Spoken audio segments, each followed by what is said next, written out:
Hi sir. Sir എന്താണ് ഈ heart attack? Febi, നമുക്കറിയാമല്ലോ, നമ്മുടെ ഹാർട്ട് ബേസിക്കലി ഒരു പമ്പാണ്.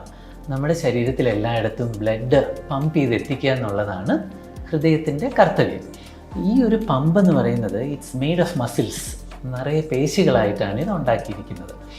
ഈ മസിൽ നമ്മൾ ജനിക്കുന്നത് മുതൽ നമ്മൾ മരിക്കുന്നത് വരെ ഇത് നിർത്താതെ പ്രവർത്തിക്കണം. ഈ മസിലിന് പ്രവർത്തിക്കണമെന്നുണ്ടെങ്കിൽ നിറയെ ഓക്സിജൻ, പ്രാണവായു, അതുപോലെ തന്നെ ഗ്ലൂക്കോസ് ആ മസിലിന് ലഭിക്കണം. ചെറിയ 3 രക്തക്കുഴലുകൾ, കൊറോണറി ആർട്ടറീസ് എന്നാണ് നമ്മൾ പറയുന്നത്. ഈ 3 രക്തക്കുഴലിലൂടെയാണ് ഈ മസിലിന് ആവശ്യത്തിന് ബ്ലഡ് എത്തുന്നത്. അതായത് ഓക്സിജനും ന്യൂട്രിയൻസും അതിലൂടെയാണ് എത്തുന്നത്.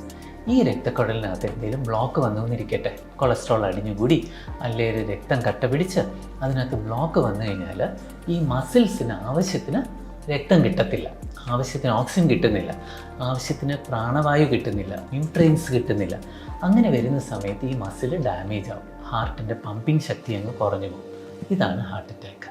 ലേറ്റർ ഓൺ എന്താ സംഭവിക്കുക വെച്ചാൽ, ഈ ഹാർട്ട് വീക്കായി കഴിഞ്ഞാൽ കുറേ വർഷം കഴിയുമ്പോൾ ഈ ഹൃദയം അങ്ങ് നിന്ന് പോവാം. അപ്പോൾ ഇതുകൊണ്ടാണ് മരണം സംഭവിക്കുന്നത്. അതാണ് ബേസിക്കലി ഹാർട്ട് അറ്റാക്ക് എന്ന് വെച്ച് കഴിഞ്ഞാൽ, മസിൽസിന് ആവശ്യത്തിന് ബ്ലഡ് കിട്ടാണ്ട് വരുന്ന ഒരു സിറ്റുവേഷൻ, ആവശ്യത്തിന് ഓക്സിജൻ കിട്ടാണ്ട് വരുന്ന ഒരു സിറ്റുവേഷനാണ് ഹാർട്ട് അറ്റാക്കിൽ കലാശിക്കുന്നത്.